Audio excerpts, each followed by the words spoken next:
Assalamualaikum. Menu berbuka puasa keluarga saya kali ini adalah skotel kentang keju. Harum butter dan kejunya enak banget. Bahan-bahan yang digunakan adalah kentang, kemudian butter untuk dicampur dengan kentangnya, butter untuk penumis, bawang bombay, susu cair, kornet sapi, maizena, keju slice, garam, gula, lada bubuk, dan keju cheddar. Kentang kita kupas dan cuci bersih, belah dua. Ini akan kita kukus ya. Kentang ini kita rendam dalam air sambil menunggu kukusannya panas supaya tidak menghitam ya. Kita akan kukus selama kurang lebih 20 menit. Ya, kentang yang saya gunakan ini adalah kentang dieng ya, atau dikenal dengan kentang kuning. Jenis kentang ini cukup mudah ditemukan di pasaran. Kandungan airnya lebih rendah dibandingkan dengan kentang putih. Sambil menunggu kentangnya empuk, kita siapkan bahan-bahan untuk membuat saus kejunya. Bawang bombay kita potong dadu, atau kalau mau lebih cepat kita bisa chop kasar dengan food processor. Bawang bombaynya ini kecil ya, beratnya kira-kira 50 gram. Kalau dia besar kita pakai separuh saja.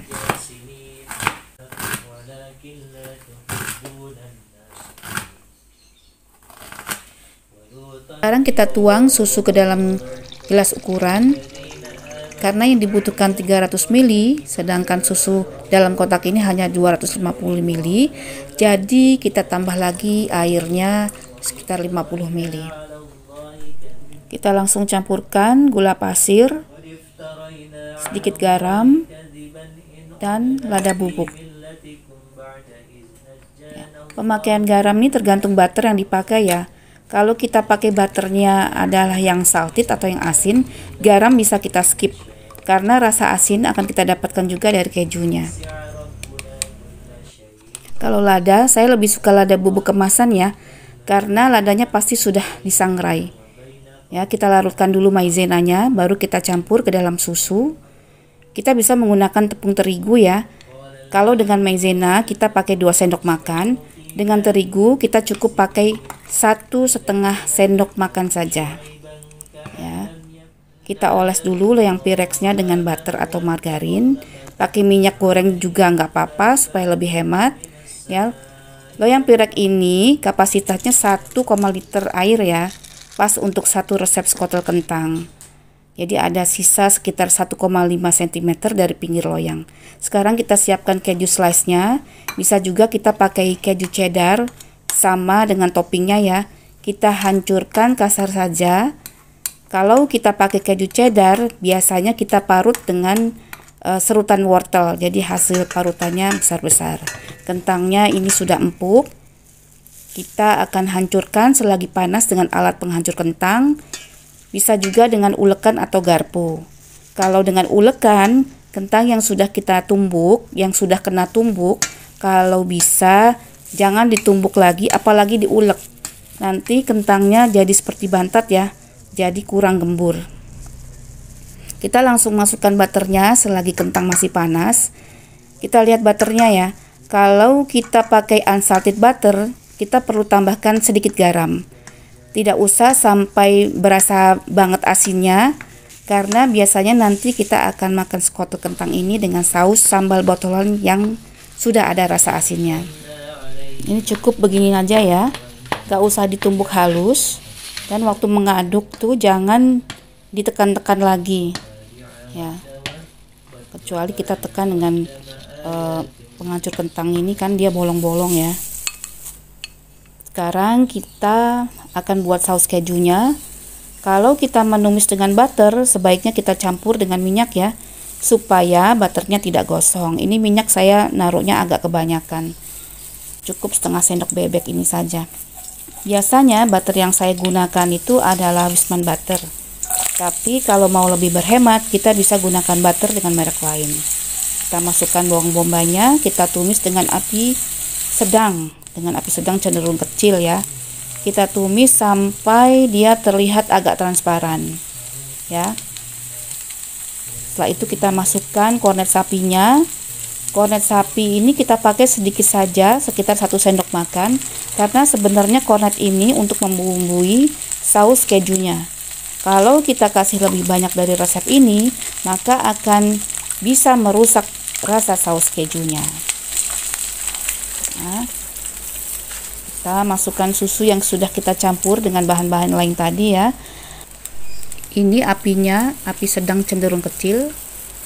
Kita aduk-aduk ya supaya dia tidak menggumpal. Kita tunggu sampai meletup-letup. Kalau sudah meletup-letup, kita terus memasak sekitar 1 menit saja biar dia mengental. Ya.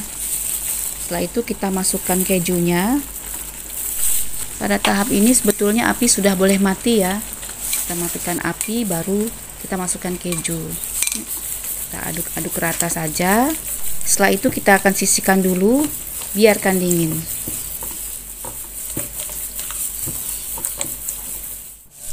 Kita kembali ke kentang. Kita ratakan dulu tingginya karena kita akan membaginya menjadi 2 bagian. 1 bagian untuk lapisan bawah, 1 bagian lain untuk lapisan atas. Terlihat ya, tekstur kentangnya itu kelihatan gembur. Nih ya, kita ratakan untuk lapisan bawahnya, lalu kita tuang saus kejunya setelah ini. Sebaiknya saus kejunya sudah dingin dulu ya, atau paling tidak sudah hangat kuku supaya saat pemanggangan sausnya tidak membludak atau luber. Kalau ini yang saya tuang ini, sausnya masih agak panas ya. Jadi kemungkinan besar nanti dia akan ada luberan sedikit. Nggak apa-apa. Sekarang kita tutup dengan sisa kentangnya. Caranya, kentang ini kita pipihkan dulu ya, baru kita letakkan begini. Kita akan lakukan sampai habis. Kita akan lapisi bagian atasnya dengan setengah butir sampai 1 butir telur kocok ya. Nah, ini telur yang saya pakai ini adalah telur yang tinggi omega 3. Warnanya memang orange begini ya, orange cantik. Setengah butir sebetulnya cukup karena hanya bikin 1 loyang ya. Telurnya ini saya pakai semua. Jadi kalau kita bikin 2 loyang, telurnya cukup 1 butir saja. Kita taburi dengan keju cheddar parut. Biasanya saya parut dengan parutan wortel ya. Jadi hasil parutannya besar-besar.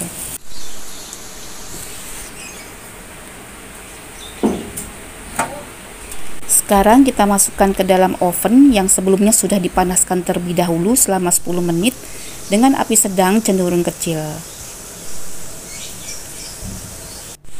Ini lubangnya kita tutup dulu, tutup rapat ya supaya skotolnya cepat panas.